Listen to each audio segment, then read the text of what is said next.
Honestly, this isn't like, oh, it feels good to be back because I wasn't away for that long, but just kind of like, bro, when you're in school, like the idea of trying to time a schedule where you have to actually go out somewhere and you have random exams, and it's like randomly you'll skip looking at one syllabus for a week, and then you're like, oh yeah, I have time. And then you're like, oh, it's like, hey, one of my classes. I'm gonna just rant about my school year for a quick second. One of my classes, I don't want to say her name, but the class is kind of like a class on history, passing and stuff like that, passing and covering. I'm not gonna get into a whole race thing, so if you guys can look, if you guys know what that is, then you know what that is. So basically, it's this whole idea of like we're looking at identity and how it was portrayed back in the day based off your race, social class, and all that type of stuff. This lady at times has us reading a book in 2 days. By 2 days, I mean like two class days. So basically, we have a class Tuesday and Thursday. Tuesday, we'll have one half of the book to read. By one half of the book, I'm talking about like chapter 1 through 16, which goes up to like 150 to 60 pages. And then we'll sit here, and mind you, this is a literary analysis class. Like pretty much a lot of the times, you have to very much get deep into the text, find out what it's trying to say, the themes, what it's trying to portray, all of this stuff, right? And you have to compare it to theories based off the time period that it's in. In other words, it's a whole lot of shit. So we have 150 pages to read one night, and then the next night it'll be like 200 pages. A book will be like close to 400 pages, and we are reading it in 1 week. I go to a business school. Like I chose to go to business school for a reason. And Bentley, I get it. Like their reputation in the business world, it does well. I'm not gonna lie. There's been like so many times I've been considered for an internship just because I was like, oh, I go to Bentley University. I respect it. But this idea that I chose to go to a business school hoping to avoid all this shit, and then y'all are just pushing it on me. But I can't lie, I actually do like reading. I just hate the fact that it is so fucking time consuming. But okay, so now we're actually gonna get into the regular scheduled program. Oh, wait, no, one more rant about one of my classes. I'm taking microeconomics, right? This lady, ooh. Yeah, if my school ever sees this, I'm gonna just chill right there because those concerns I've already expressed them to that teacher in just a nicer way. The other one, not so much. So I'm gonna just keep my mouth shut because Bentley sometimes, yeah, I don't want to get in trouble at all. So, all right, so basically, road to 100K, like we're close to 100K downloads, and I think we're probably either at it already or we're pushing the 1 year mark, like the first year of me actually having this podcast, which is actually ridiculous. Like, I don't know. It's like when you're in a contract, you're like, 5 years. But then it's like, bro, the first year, like, we made it past the first year. The idea that I was this inconsistent and I felt like we still were doing pretty well, it just shows just how much love that you guys show this podcast. And for that, I just want to say that I very much appreciate it. I feel like every other episode I'm telling you guys how thankful I am, and you don't understand. Like, understand that if you follow me on any of my other socials, I am very much inconsistent and I do not care at the least at all. Like I barely post on TikTok. I barely post on Instagram. If it's on Instagram, it's literally like just something on my story. I'm just reposting regular things. It's just like I'm in a stage where I'm very much trying to reinvent myself. And a lot of that shit it's distraction because there's so much validation that I can get on social media. And I'm currently in a stage where I don't want to be validated by nobody else but myself. Because I understand how easily it is to get caught up in something or to start thinking you should chase something because you're being so validated. Because it feels nice. Like it's this idea where it's like, it's a reward. Like whenever I go and I post something and I see people say, oh, the way you think, da-da-da, the way you da-da-da. Like, oh, all of these things, it's like that extra validation. Every single time you get it, it makes you happy. It makes you happy. And it's like, as nice as it is, at times it is a distraction for me. It's like, I am trying to make sure I'm on a path that I chose. I understand the fact that I'm someone where it's like my personality is very flexible. I can very much do a lot of different things and think, oh, this is really what I want to do. No, it's not. It's just my personality can make this happen. A lot of the things that I started, I wasn't the one that pushed myself to start it. Mind you, social media, I used to do social media, but then I dropped it before college. I mentioned this on my podcast, and then people pushed me to do TikTok. Hey, you'll work, you'll do good, you'll do good, you'll do good. Went on there. It worked. Why would I want to stop that? It wasn't that I generally really cared about becoming an influencer. All of my friends understand this. I do not care about being an influencer. A lot of people pride this shit, and I did too at a certain point, but the older I get, the less value that I find in social media, because social media is such a huge distraction when you are not aware of what it is that you want to do in life and who you want to be in life. Because I can easily go on social media, and the thing about it is, as an influencer, if I want to be a certain person, I can go on social media and become that person without actually putting the work in. Why? Because I understand how people react to shit. I understand emotions to a certain extent. I know how to control the narrative that's played on my name. I just never cared about it because I wanted to put, hey, this is me. This is the good parts. This is, like, I went on social media and people could tell. It's like, you see a whole lot of different things. That's why it's like, if someone asks, what do you do on social media? I'll tell you. I don't know. I just go in there and I just talk my shit. Because I literally just, it's all up here. Like, I don't sit, I try to do dances and all this extra shit. I don't do that. But it's this idea. It's like, I just really need to know if this is me. Like, is this something that I want to do? So on social media, inconsistent for that reason. With this podcast, I look at it as something that actually invests into this person that I'm trying to become. Like, for me, I have a podcast. So very much when I tell people to journal, you guys don't understand the importance of it. This may not look like it's part of journaling, but what do you think it is when I have these thoughts? I don't randomly, like, today I'll be completely honest. Today was like, I already knew what I wanted to do, so I just actually made the episode when I actually got here. Because most of the times I just make bullet points for like speaking points and stuff like that. But the whole idea of trying to reinvent yourself is just like, I need to isolate myself. I don't want that influence at all. And then when it comes to the podcast, a lot of the thoughts that I constantly have, I bring them on here because I'm someone where it's like, when I'm dealing with certain things or I'm thinking about certain things, I like to understand it as much as I can. So for me, I don't need to journal because I've constantly practiced on trying to make sure that I am self-aware of what it is that I'm doing or the current situation that I'm in. And also the idea of not lying to myself is something that I've gotten really good at. And a lot of people, you can't, but at times you can't remember what the truth was if you didn't write it down. So it's like seeing how you used to think and then being able to compare page 1 to page 30. Understand the fact that you might end up talking about the same thing in both of these pages. Now you have an understanding of what you thought about it 30 days ago to now. And then if you're going through books, journaling, right? Now you actually have access to what was up here a year ago, 2 years ago. Imagine just how powerful it is if you can look back at how you used to think and how you currently think and then seeing the progress and seeing why certain things happen. For me, I'm telling you, it's like, I don't understand why people are so scared about figuring themselves out. That's what journaling is. It's literally the idea that you're figuring yourself out. And I can't begin to tell you how many times I've constantly kept on looking like, how do you improve yourself? How do you get better? And journaling is always one of them. It's like, it's this idea of you're just trying to get more in tune with your subconscious. A lot of the times you forget certain shit you speak about. The idea you have it down. Even if you don't want a journal written down, just at least have a time of the day set for reflection. Like, journaling, in my opinion, is this idea of reflection. It doesn't mean you need to go in your journal and like you just write a whole page. No, just write 2 things. Like, what, like an overall, like, just literally sum up your day in a few words and you're chilling. But just the idea you get into the habit of doing it, trust me, it helps. But for me, another reason why I felt like I need to isolate is this idea.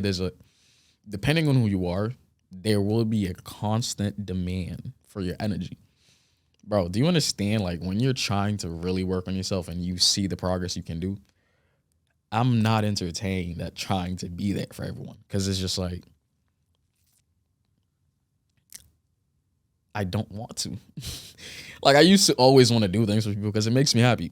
And it generally does, but I'm not going to lie to you. At a certain point, it doesn't fucking matter. Like, no matter how much things I do for somebody, there's a day that I could wake up and I'm with myself, not surrounded by the validation I'm gonna get from other people, and I have to deal with me. If I am incapable of handling my emotions and dealing with that person, then what am I really investing so much energy into people for? Honestly, I invest into people for selfish reasons at times. A lot of us do it, and that's okay. Well, and that's actually not okay. It's just I want to do things out of the kindness of my heart, not just because I feel like I have to. Because I feel like a lot of the times when you're around people, right, you almost feel obligated to do the things that they ask of you or require. When you have space, you have time to think, is this something that I want to do?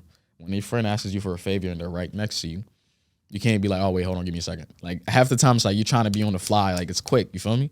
So having that distance allows you to be in control of when you decide to be around people and exert energy. And also the reason why I feel like it's very important to isolate, it's kind of like also some of this episode is literally based off of random ass quotes that I had written. Like a quote that I had was like, if you did for yourself what you do for others, how would your life look? And then I was like, self-love is important. Like that's why self-love is important. Because think about all the energy, money you've probably invested into a partner, friendships, and everything like that. Imagine if you had dedicated half of that to yourself. Imagine where your life would be. Like if you like, you know, when like something is wrong with someone and you're like, I bet I'm gonna stay up and everything like that, make sure they're straight. Imagine if you told yourself, all right, I'm gonna stay up to make sure I get everything I need to get out the way. That would look very different. I'm just being honest. For me, this is like just like a lot of this is going to be like random ass advice as well. And one thing that I've found outside of journaling is also like having a morning routine. Bro, it is so hard to stick to a morning routine. And I think that's the whole entire reason why a lot of people need to adjust to it. For me, I've always found there's an importance of the things that you can't do. Like there's a reason why you can't do some shit. Like somebody else out there has a morning routine that they stick to and can get to it every single day. This idea that somebody else can do it and I can't is an issue to me. And the fact that it's not an issue to other people is ridiculous. I don't like the idea that somebody can do something and I am incapable of doing it. That's just, I don't know, bro. For me, and also the importance of it in general, is this idea that it allows you to be more disciplined. Do you understand like how many different things you want to do when you first wake up? But I watched this video where it's like, yo, have your phone on airplane mode as much as you can. Because I'm not going to lie, the moment I wake up, I will wake up at 7 and not get my day started till 8. Why? Because I started being on my phone. I got lazy. Now everything, like the little energy I had when I just woke up, it's all gone. Now I'm already lazy and I'm getting up. It's being slower. Like what I've found for me, what's been working recently has been waking up early and actually forcing myself to stick to a schedule no matter what. So if I first wake up, I'll literally put my phone on airplane mode. Why is my phone on airplane mode? I have no access to Wi-Fi. In other words, I'm not connected to the outside world. The morning is the time that I need to prep my day. It is not the time for me to check on everything that's fucking going on with everyone and their mamas. Like, I can't do nothing for nobody until I get my day started anyway. So why am I so entertained or so intrigued by needs that I am not in a place to currently fulfill? Or just this idea that I'm so intrigued at being distracted. Like, so what I've been trying to do is like literally you wake up, you start your day and you put it on airplane mode. Do you understand how bored you get? Putting like, what the fuck is there to do? There's nothing because half of the distraction that comes from your phone. So literally you put your phone on airplane mode, you go brush your teeth, you shower, do everything you're supposed to do, you eat. If you need to watch something, I promise you, do not pull up your phone. Watch a show, put it on your TV or put it on your computer. Like the idea that you don't have access to people is the biggest part because people are needy as shit. Like I'll be up at 7 and I'll read a text from last night and I'm like, damn. Or the idea that like something else somebody will do will affect how my day starts. Like when I used to very, very much like in my heartbroken stage where it's like I'd wake up and then I'd look at a text my ex sent me and then it didn't make me feel right? And now the whole entire beginning of my day is fucked up. Why? Because I wasn't able to control what I had access to. That's not what I want to look at the beginning of my day. It's just not. Random advice from my last relationship since I brought up that shit. If it's forced, it'll drain you. Protect your energy. Like that was a quote right there. It's like, bro, I promise you, if like I get it, like this idea that I was so stuck in this idea that relationships require work. So when shit would be terrible and nothing looks like it's working, I'm like, nah, we got this. We gonna make it work. But at times you have to be honest with yourself. It's like, are you forcing a lot of things and are you investing a lot of energy because the dynamic isn't working? Like I get it at times certain things aren't working because of the things that you guys are going through. And a lot of these things, a lot of other factors will affect the relationship because it's like, well, whatever I'm dealing with to a certain extent, if you're with me, you're going to see that, or at least in some way, in some type of shape or form, that outcome you will see it, or how it's affecting me. But when it's two people dealing with a lot of things in your relationship, at times that makes it very much, it seems impossible for you guys to actually work. But you have to understand where it's kind of like, this will pass. But when it's this idea that you guys are struggling to communicate, unless both of you guys are willing to put in the work, that's not something that's going to pass.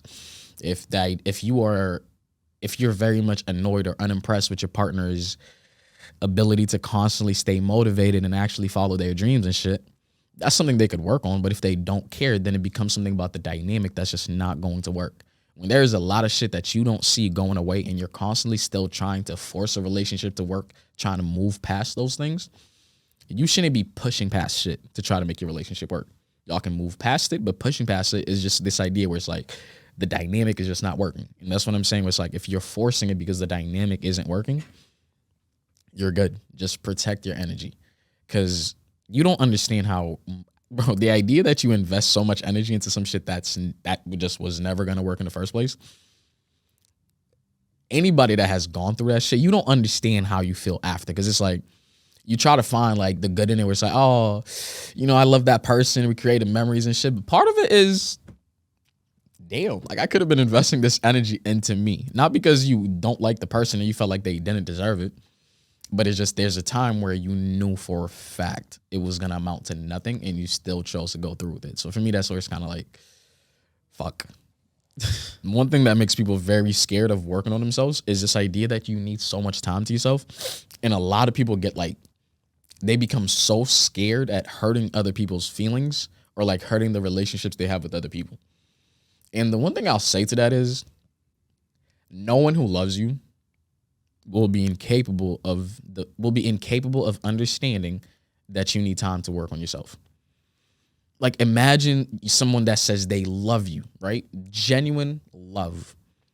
Why would you not want to see me invest energy into myself to make myself better?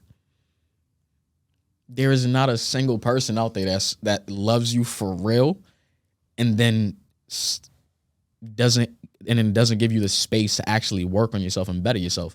Because a better version of yourself to anyone in your life that loves you should be a positive thing. And if people look at it like it's not, then now you know the people you should really surround yourself with. So for me, it's like, any relationships I have currently that are being affected by just me isolating myself, it's happening for one reason and one reason only. This idea that certain people don't check up on you. If I go ghost, and I get it, I should communicate. But to a certain extent, it's like, if you care about our bond and you see me going away, right? It could be because I don't fuck with our bond, or it could be because something is wrong, right? If somebody doesn't necessarily care to check up on you, to check and make sure that you're okay, is this really somebody you want to have in your life? Someone that only cares when you guys communicate frequently. I don't want that shit. Like, I have a lot of my friendships, so I'm like, damn, I wish I was still close with this person. But the part of myself, like, it helped me understand the fact that it's like, those are relationships that are literally based on proximity. It's like, are you near me? And if you're not, okay, we don't care about each other. Bro, do you understand later on in life, after college, after high school, after middle school, whatever grades you guys are in, moving state to state, country to country is something that becomes very much the normal. A lot of people want to start their lives in different places. Why would I care about investing so much of my energy into a bond where we're 15 minutes away or 5 minutes away and no communication happens? You think that gives me faith in the fact that one day you may move to another state and we're going to still be close? No, I have no faith in that shit at all. Like, when I got out of high school, I knew for a fact. The thing is, this is exactly what I did out of high school. Junior year, I took it seriously. So I was like, I bet. Now I need to focus on my schoolwork so I can't be friends with everyone. I started hanging around the few people, like my senior year, my junior year, I took time to realize who I needed to stick around. Senior year, I only invested energy hanging around those people and only them, and then that was it. And guess who are those people that I'm still currently close with, even if we're not close to each other?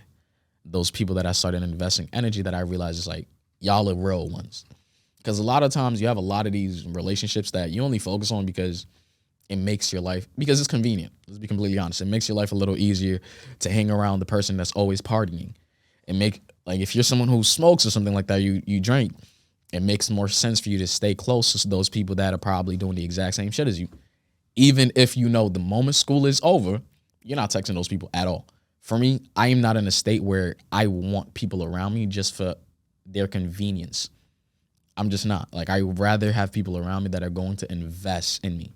One thing that me and someone I talked to recently spoke about was this idea that at this current state that I'm in, I'm very much in a state where I'm trying to make sure that I am not surrounded by any types of negative influence. Like anyone that could have an influence and affect my progress on my self-love, I don't want you around me. Thing is, like I get it. Like there's some of those toxic relationships where you really love those people and that's just who they are.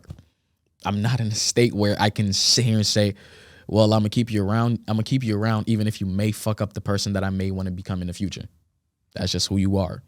No, I know who I'm trying to be. And if who you are is in the way of that, then I'm sorry, we gotta part ways. And for me, I suck at saying goodbye. I don't understand that concept, this idea of having to let go. And I realize where it came from. It's this idea where a lot of the people that I really, really cared for in my life, like the people that I envisioned to be in my life forever, right? A lot of those people, I didn't have a choice to say goodbye to any of them. Like, understand the fact that when you're moving from a different country, right? It was like, I get it. I moved to the United States for a better life and I'm the person that I am today because of it. But everyone, all of my friends and all of my family that I grew up for the first 10 years of my life was completely erased. Like, I just was moved somewhere where I had no access to them. To talk to them on the phone, I have to pay. If they want to call me, they have to pay. They don't have that. I'm 10, 11, 12. I don't have money to pay for that. So, and then people where it's like people like my dad or like my grandfather, those were all people where it's kind of like, I thought I was going to see them, and then that chance was completely taken away. So it's like, for me, I very much like trying to understand how to like detach myself from certain things. And the reason why I felt like I struggled with that was because a lot of the people that were actually taken away from my life, I never had the option to actually detach myself from it. It was never a decision that I had. So me saying goodbye to a lot of the people that I've ever came across, it was never a choice half the time. Like, yeah, random people I block and stuff like that, that's because I generally don't care. But a lot of those people that I loved, it was always like, I felt like I never had the choice to say goodbye to them. So I'm very much trying to isolate myself because at this point, I am okay with saying goodbye to a lot of the people that are in my life. And it's not a fucked up thing. It's just, I know where I'm trying to go, and I understand just how important it is to surround yourself with like-minded people or people who are chasing the same dreams as you. Because that level of understanding or being able to use someone to bounce off ideas is some shit that's needed. At times, someone just listening isn't enough. At times, you generally need someone to add value to what it is that you're thinking about or to what it is that you're currently doing. A lot of the people that I grew up around, that I kept around for so long, they added zero fucking value to what I was trying to do. Like, I'm an influencer that never had help from my friends with content. Do you understand that?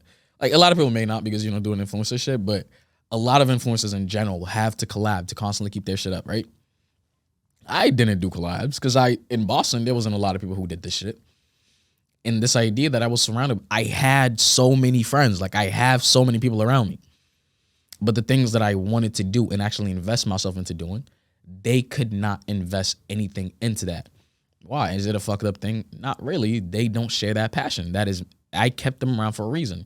I can't try to change the people around me to fit where I'm trying to go. That would just be fucked up, and that's just not who they are. But it's on me for not surrounding myself with people that I knew could invest into me. Like, I could invest into everyone around me, whatever they needed. I've gotten good at emotions, feelings, certain things where it's like everyone has a need for it.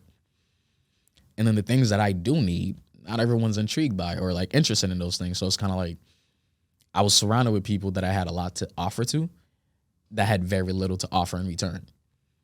And I realized I wouldn't say I started hating that, but there was a level of resentment where I was in a state of need and the people that I invest a lot into could not help. So it was almost the fact that you start looking at things as a transaction when you know you're always going to be on the shorthand of things. It's hard. Like I've been telling you, if you are on the shorthand of things, it is very hard not to look at things as a transaction, because it becomes a reality to you that you will never get the amount you put in. Eventually that gets draining when you're in a state where you can't do it for yourself and you're looking for that little extra boost of support that you wouldn't normally give to somebody else. 12:38.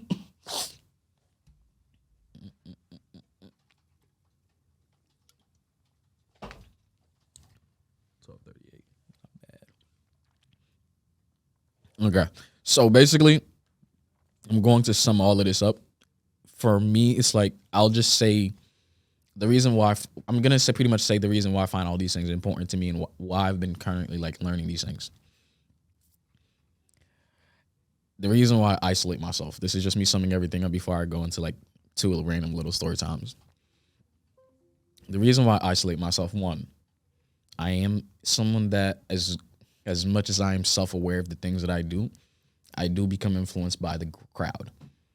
Like I have a lot of different friend groups, and I always had that because I'm not gonna lie. At any point, I could want to prioritize a different part of my personality, and inserting myself into different friend groups was a way that I could do that because I know they needed that version of me more. They needed that other version of me.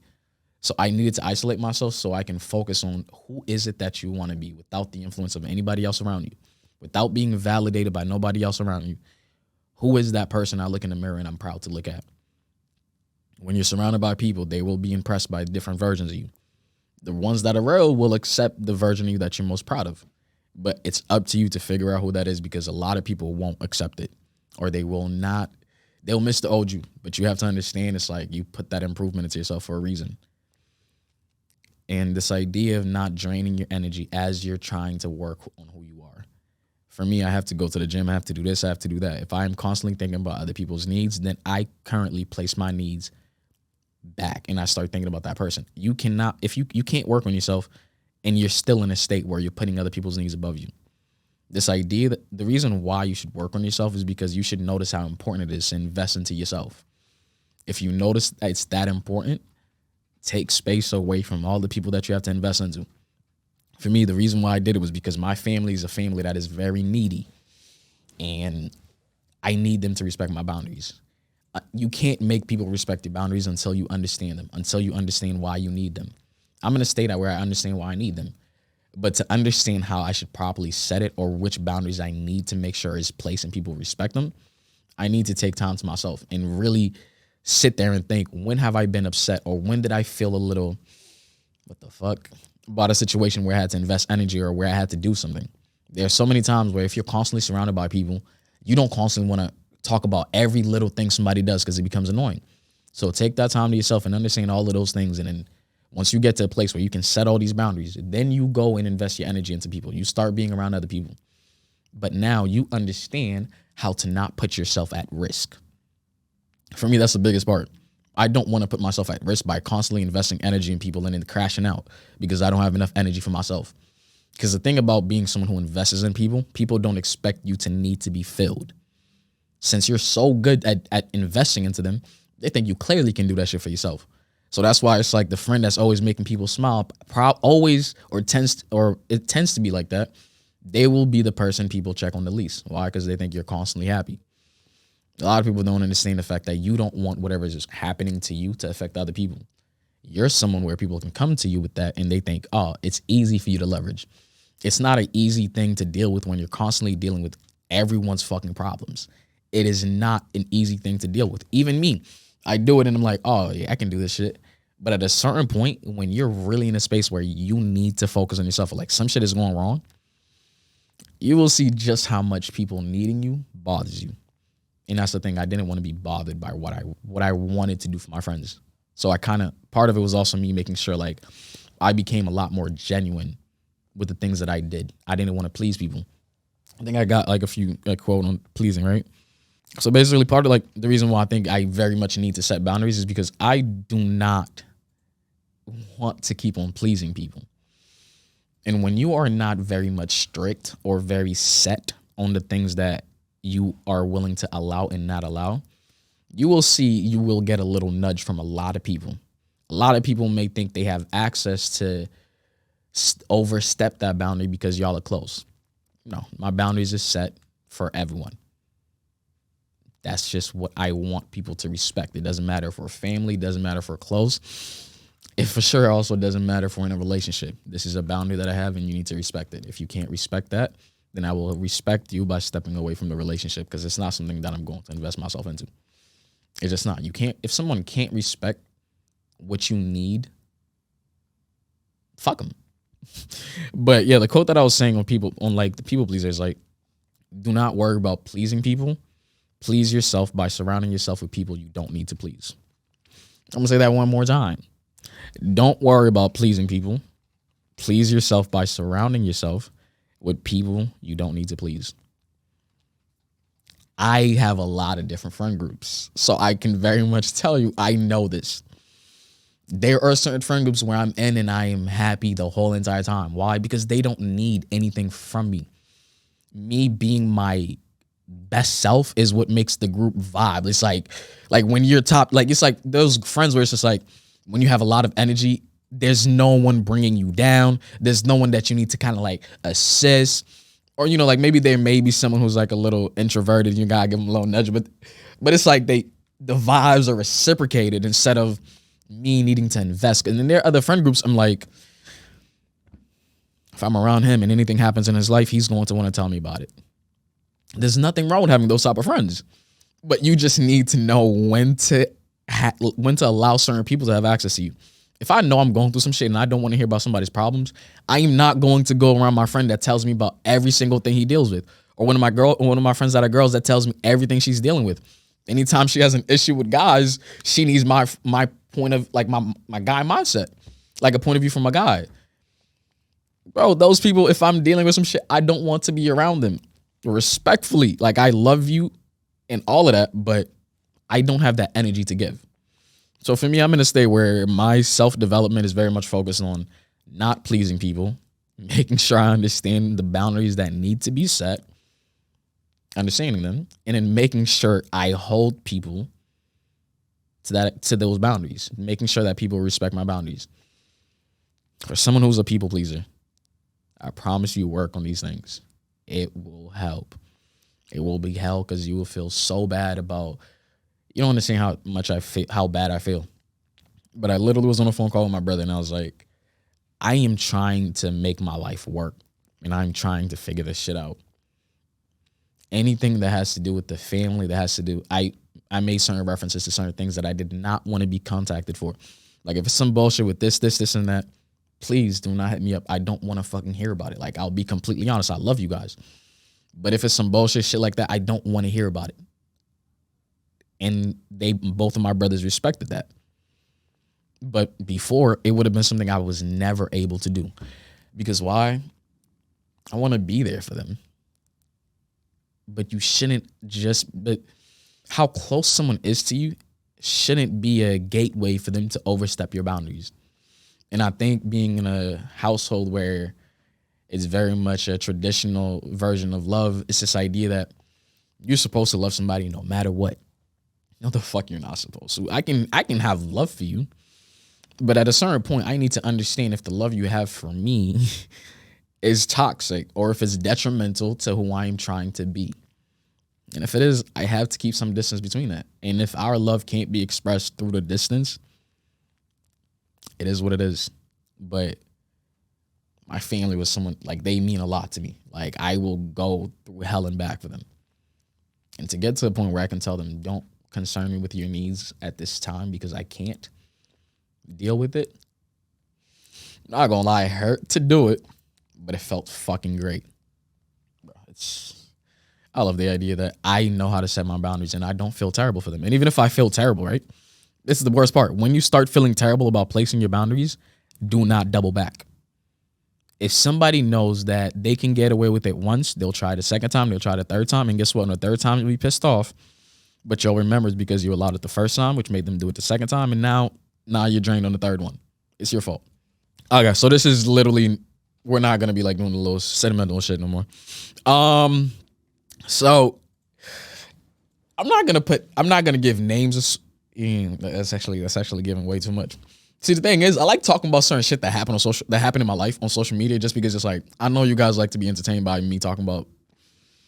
Sometimes I'll call it my whorish ways, you know, my whore antics. And it's like, but I never like the idea of putting anybody's business out there. That's why if I talk about anything, there won't be names. I won't give a timeline just to keep anybody confused. Because the thing is, some people may put one and two together and be like, wait, you were talking about. I don't want that, especially knowing how much guys are very childish with how they look at girls and sex and shit like that, or how open a girl can be with her sexuality and shit. I just don't want girls having to deal with some bullshit. Be like, oh, damn, now they found out we did some shit, da da da. Like, bro, I literally, oh my God, this ain't even what it is. I don't give a fuck. Recently, right? Recently, I had this girl tell me, yo, if she sees this, I don't give a fuck. This was weird, and that's why I called you out on it. Even then, I get a text from this girl. She tells me, "I unadded you because someone seen your name and there was da da da." I didn't care about it at all. Okay, and then they re-added me, and I'm just like, "What the fuck?" And it was like someone seen my name, and you had to unadd me to get me off your Snapchat list because they were mad. It's just like, well, yeah, it's because they kind of know who you are and stuff like that. And apparently, like, and I almost said the name of the town. That town, like, my videos get shared around, so it's like, I'm very much, if you say my name to certain people, they will know who I am and shit. She unadded me because she was scared of somebody seeing my name. Like, the person seen my name once, right? And then she was scared the person was gonna look over her shoulder one more time. She unadded me because she was scared that people may know she talks to Chance.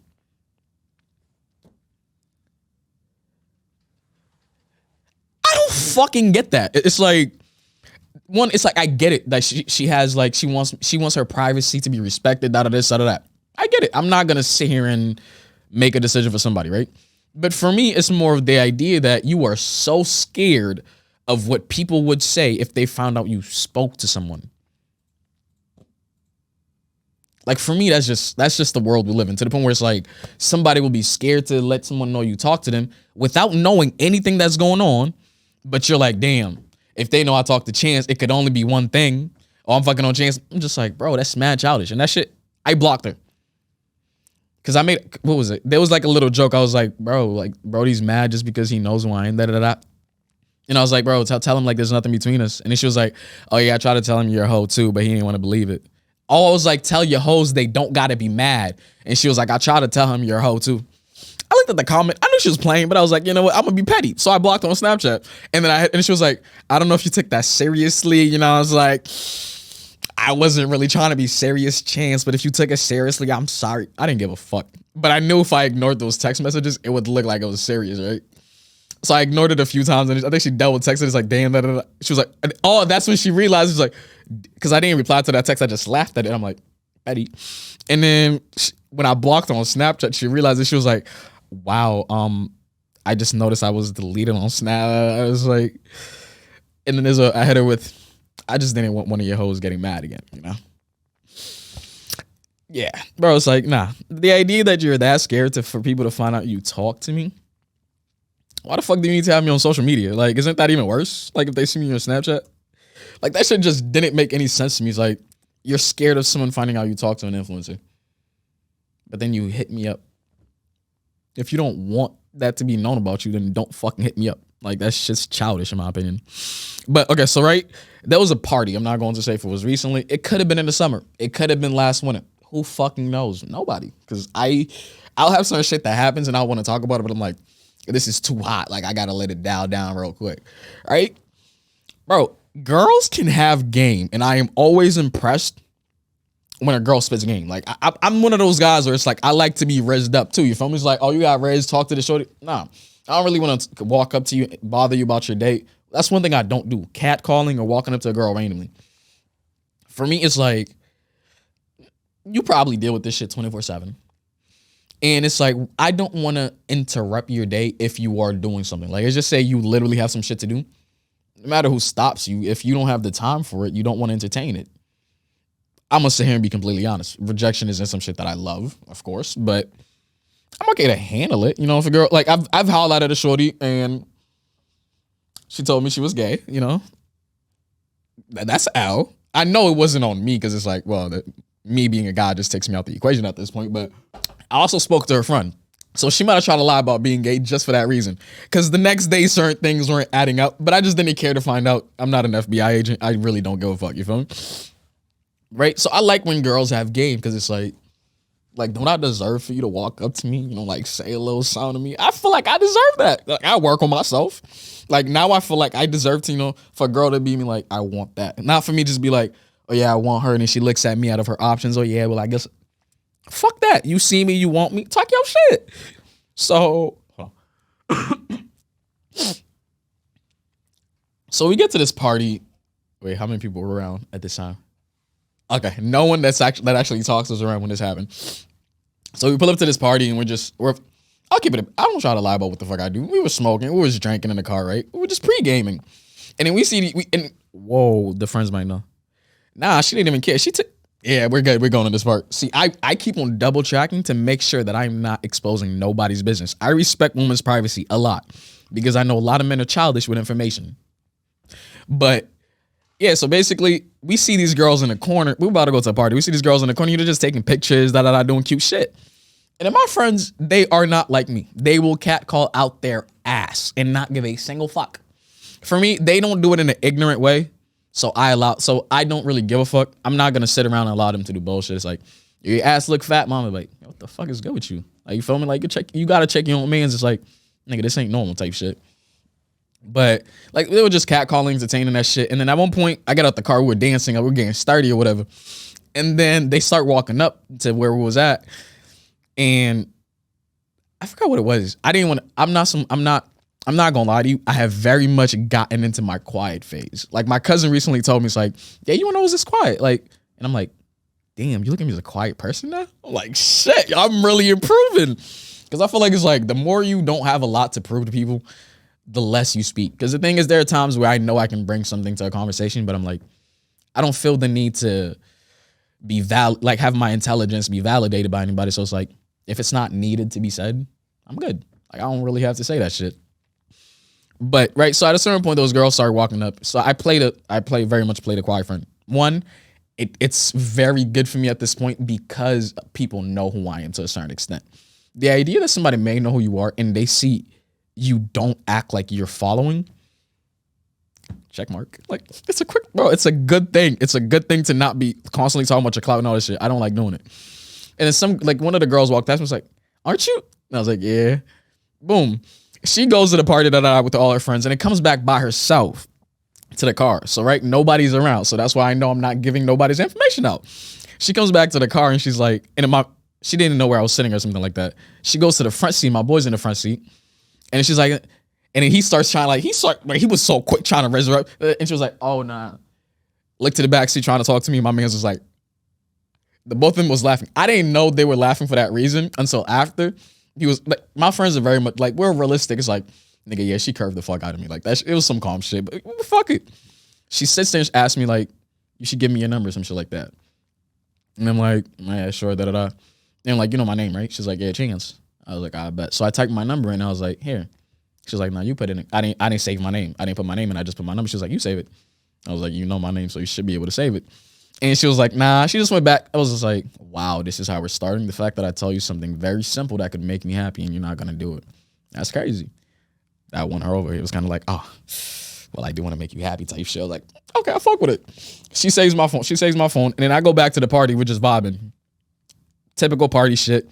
And then randomly we're texting through the party, right? But I'm not really I don't like being on my phone that much because I feel like if I don't enjoy where I'm at, my phone is the easiest thing to fall into and to ignore everything else that's going around me. I don't want to have an escape when something isn't going how I want it. Like, I'd rather be out in the public and be like, you know, fuck it, I'm gonna force myself to enjoy the shit. You don't understand how many times I've been out with some of my friends and I'm not feeling it. And I see myself catching them up. I'm like, yeah, bro, there's probably something you could enjoy that you're not investing enough energy to find. I put my phone away on DND or airplane mode, depending on like what point of the night it is. And then I'll go and enjoy it. And then eventually you'll find no one wants to sit there and be miserable. You will find that one good thing out there for you to do that's fun. And for me, like they had this little game at the bar. I was playing that shit. And then you start talking to people and then you start enjoying yourself. It's like, it works. It's just more of like, you need to enjoy part of it first before you deal with the rest of the bullshit that happens. But yeah, party, we're texting at a certain point. And then at a certain point, she texts me and she's like, oh, come outside or some shit like that. Or we were trying to figure out where she was at. The party was, bro, I like Boston parties sometimes, but it is sweaty. Like there were so many people, like you're trying to, terrible. But so at a certain point I go outside and I talk to, this girl has a shirt on. It's cold. Mind you, it could be recently or it could have been last winter. The world may never know. Right? It's cold as shit and I'm like, are you not cold? She was like, yeah. I was like, do you want to go inside? And mind you, so basically she's there, right? And I'm like, yeah, let's go inside. Takes me straight to her room. Mind you, I said let's go inside to sit there and have regular conversation. I wasn't in the mindset I'm going to be a slut. I wasn't on that type of timing. Was I very much intrigued by her being cold and what I seen a little bit? Yeah, for sure. But I'm not the guy that's too overly ego on that because I'm like, the moment you overplay your cards too much trying to get something out of a girl, you lose. Because it's like the being overly thirsty and shit like that never fucking works. If you're a guy and you're watching this, the slow res is the best way to go because you want to let her make her mind up instead of her seeing you're trying to force so many different ideas into her head. We're in the room casually chilling and shit like that. We start kissing on some regular shit. I'm like, calm. And then like, this is why I'm saying this girl got game. It's like at a certain point, you know, if a girl's on top of you and you're making out with her, y'all know she's going to try to move to find something. I'm not going to say, but she's going to move to try to find something. She found it. Right. And then all I know is the next thing she did was she went to the door, right? Because there was a key on the outside. Undid the key. I'm like, no, that's about that time. And then she tells me, take off your pants. Like, I felt like that was very much disrespectful to my worth. You didn't ask me if I wanted to do any of this. You didn't ask to assist me. I just felt like she talked to me like a slut. I'm not going to hold you. I loved it. The moment she said, take off your pants, bro, look at you. Like, why would I wait? You feel me? And this is the funniest part of the night. The only people that can attest to this is someone she actually allowed to know. So basically, I can say this. Funniest part, she asked me, do you have a condom? No, I did not come to this party to be a slut. I came to have fun. You feel me? You want to slut me out. You handle whatever we need. So I was like, no, I don't have a condom. She was like, the fuck? I was like, don't look at me. I didn't come here to fuck. What the fuck? I don't know you. Like, this is all just happening on the flow. So it's like, in my car, yes, but my car is not very close right now. So you're going to have to figure that out. This girl, like, she is topless at this point, right? Opens up her door, talks topless still, goes to one of her friends. Yo, I'm gonna let you get me a condom. Goes and grabs one. I was like, no. I need a backup. Like, if something happens, the idea that I know we can't keep on going. No, I'm not about to waste my night on like halfway through sex and be mad as shit that I didn't get to release. You feel me? Like, nah, I need to release these kids. Like, fuck that. Got enough, bro. And then she herself put a bathrobe on, went to her car. Mind you, it is cold as shit. Comes back, and when I'm touching her, I'm not gonna lie. At first, her being that cold was not working with me because do you understand how bad it is to be warm and then have somebody make you cold, but then you're also supposed to pleasure that person at the same time? I want you to get the fuck off me, but I have something to do here, so I can't necessarily do that. But yeah, for me, it's like the end of the night happened. Oh yeah, my friends were at this party too, and I completely I told them, yo, I'm gonna have to handle something real quick. They knew what the fuck was up. But yeah, the party ended, and I wasn't even aware of that shit. And then we went to the car after. And this is what I was trying to say for this whole entire story. I like when girls have game. Like right there, like, right? I get it. She's a girl. And a lot of people look at the story very differently, especially from me saying it. But if I was a guy saying this story, right? And then I was in her point of view, bro, I pulled up to this party. There was this there was this girl. She was an influencer. I was trying to be on some calm shit. I went back to the car, right? She was with all of her friends. I didn't even give a fuck. I went by myself. I went and literally talked to her, grabbed the number in front of all her friends. While the party was happening, I literally told Shorty to come outside, and then at a certain point, she was in my room. I was like, yo, drop them drawers. And we got straight to it. See how when you flip it around, it's like damn, you did that? So for me, it was like, after that night ended, I was sitting there thinking, I'm like, she got that. Like, bro, it's like, for me, I'm not one of those guys that's childish. Bro, do what the fuck you gotta do. I don't sit here and ask girls how many guys you fucked, all this shit. It doesn't matter to me. If I'm going to date you, then I guess certain things is like you have to understand someone's past to a certain extent, even if it doesn't matter or change your decision on being with them. But for me, bro, I like girls. Like, I want a girl to just be her. Like, express yourself freely, play the game the same way niggas do. I don't give a fuck. Like, the thing is, if I come across one of those girls that I used to play a game, it's actually, I like it. This idea that I feel like a lot of guys don't like a woman that knows how to play a game because you can't run game on her. And that's an issue for a lot of people. And see, I'm giving y'all a pretty long episode. I'm not gonna lie. I liked it. In general, one thing this isn't even a story time, but people just, as I've been on this process of working on myself and making sure like people respect my boundaries, people try you so much, and then people will make you feel like you're at fault for having boundaries. I find that fucking hilarious that some people literally sit there and try to make you feel bad for having boundaries just because they cannot cross them. It's insane, like literally actually insane. So for me, it's like that block button comes really fucking quick for me. I'm sorry, like I will block you and I will not give a single fuck. Like I will have, bro, random shit, right? Didn't make sense. Pissed me off. I blocked this girl right away. Didn't give a fuck, right? So me and this girl are talking, da bullshit. Eventually we're supposed to link. Eventually we're supposed to go to the gym. Whole lot of extra shit. And then, so at a certain point, I texted her, or I think it was like Facebook Messenger. I barely use Facebook, you feel me? I went viral on Facebook, and whoever seen that post, I do not have a kid. I went viral for a picture of me and my niece. And the fucking caption said, "The love of a father." Mine was the first picture out of that whole thread. So many girls were hitting me up telling me, "Did you lie about having a kid? Wait, when did you have a kid? Wait, Chance, I seen you on Facebook going viral." No, I don't have a fucking kid. Fuck them kids. For now. I want to have kids later in the future, but for now, fuck them kids. This is why, like, I'm pro-choice. You feel me? It's like, do what you please, do as you please. It's like, I don't think everybody should be a parent right away. I know for a fact I am not in a position to be a parent. I am still trying to learn me. How the fuck can I expect myself to have a positive influence on the motherfucker that's going to pay attention to me more than I pay attention to myself? No, I'm good. Like, I don't want to make somebody's life harder because I wasn't smart or I didn't make the proper decision. I don't want my kid to resent me for not having set shit up for this family, for whatever family I'm going to build. And the idea that it may not be a family for some quick shit. Like, you nutting somebody, got him pregnant. I want a mother to my child. I don't want no baby moms, no BM, none of that shit. I want a family, like the picket fence, all that shit. I don't want those regular houses, but you know, I ain't gonna be that basic. But still, like, I want something that great. And you're not gonna get that shit rushing into anything. Those are like the family I want is something that's like you have to invest into. Is like, I know it doesn't have to happen that way. It could happen quickly, and then that I still get that out of it.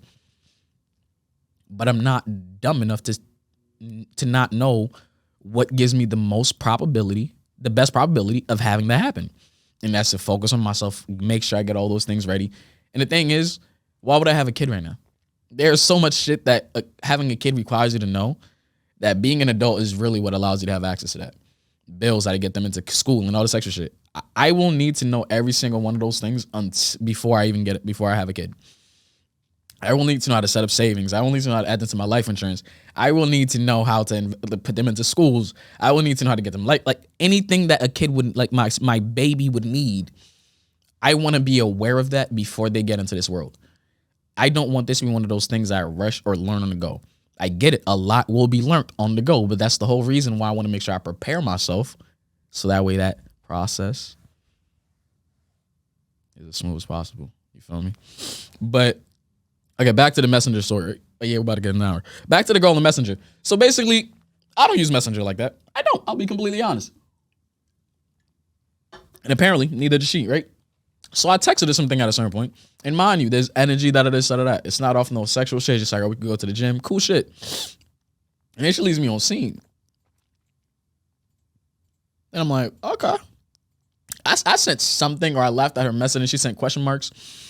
And then I was just like, nah, you left niggas on scene. And she was like, oh, I just don't be on this app like that. What the fuck does you not being on an app frequently has to do with the one time you were on the app when you looked at my message and chose not to reply? Like, when you don't tolerate bullshit from people, people will try to bullshit you some more into some bullshit. Like, you're really going to tell me you sat there and you thought that was a good explanation. I'm going to tell him the reason, right? This is the thing. People never tell you the real reason. They always try to give you like a reason that's close enough, but doesn't really matter. It doesn't fucking matter if you went on this app once a month. That one time you went on it, you opened up my message, read it, and then replied. Like, I'm not hurt by it. Just be like, oh, I was doing something. My fault, da-da-da. Quick shit. Like, you're honest with me, and it's like, it's not an issue. But when you sit here and try to play me or insult my intelligence, it's clipped. Like, I don't have respect for that shit because it's just, you know better. Come on. Like, I'm not the one to try that shit with. You can bullshit other people and shit like that, but I see through shit way too clearly to put up with it. Like, I could have been like, oh, nah, I feel you. I barely be on here too. Because I generally really did not care that much. But it's this idea that you just didn't you didn't offer me the truth. And I don't respect you because of that type shit. But yeah, so basically this is how this episode will end. But I just want to say I appreciate you guys. And I was thinking about it. It's like, pretty much I know, like, once I hit 100,000 downloads, because I think right now we're like 94, something in the low 90s. Once I hit it, I do want to do another live stream. But because it's during the school year and shit like that, or maybe this may come out around the time where it's like we can preserve a live stream around like some type of break, so that not everyone is obligated to do something when I'd probably be recording and stuff. That may give you guys a live stream, or if you guys have an idea of something else, you can communicate that with me on any of my platforms in case you don't watch this on YouTube and you can't just comment on it. And also, since I'm trying to get them downloads, keep showing that love. I appreciate y'all for that. But yeah, so communicate with me on YouTube. If you guys are watching this on YouTube, whatever you would want that special to be. Because I gave you guys an hour special, but the live hour, you feel me? It's just different. And an episode that I'm looking forward to that I'm going to do, I don't know when. Oh, I already explained that in the beginning. So that's one thing I'm going to do But yeah, overall, I just want to say thank you to anybody who's listening to this. I appreciate you. And if you're listening to this, it's this idea that you actually want to work on yourself. And if you got this far, you cared enough to sit and through some shit or to listen to some shit that's damn near a fucking hour. That's a dedication to yourself, and I'm applauding you for that. Not for my podcast, but just this idea that you know there's something to gain and you're going in that direction. I promise you that's a start. Doing the things that actually matter. It starts off small and then you just build off of it. But yeah, work on your boundaries, understand them, make sure people respect them. Love yourself and do the things that you do for other people. Self-love is important for that reason.